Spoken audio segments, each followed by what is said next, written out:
आयुष्य खूप सुंदर आहे. फक्त आयुष्यात येणारी लोकही स्वार्थी, मतलबी आणि धोकेबाज मात्र नको, तरच ते सुंदर आहे.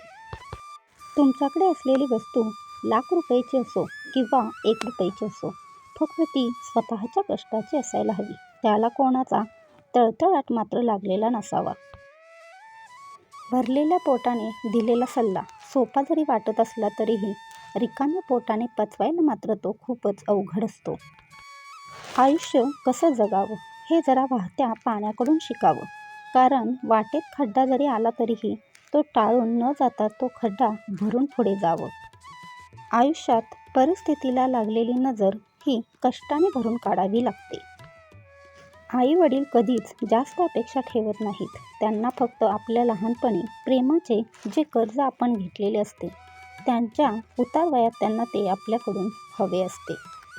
मनाला झालेली जखम ही कोणत्याही मलम किंवा पट्टीने बरी होत नाही, तर ती आपल्या माणसांच्या आधाराच्या गोड शब्दांनीच बरी होते.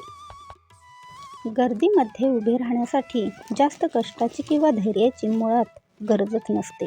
तर धैर्याची गरज तेव्हा असते जेव्हा माणूस एकटा उभा राहत असतो तेव्हाच.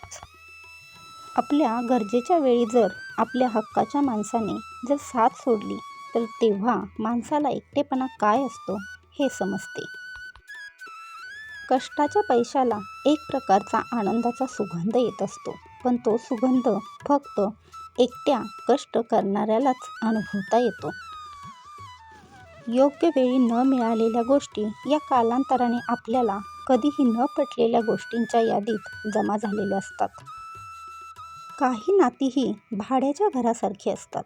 आपण कितीही जपली तरीही ती आपली मात्र कधीच नसतात. दुसऱ्यांच्या बारीक सारीक अडचणीत धावून जाणाऱ्या व्यक्ती या कधीकधी आपल्या स्वभावामुळेच आपल्या अडचणीच्या काळात मात्र एकट्याच धावत असतात.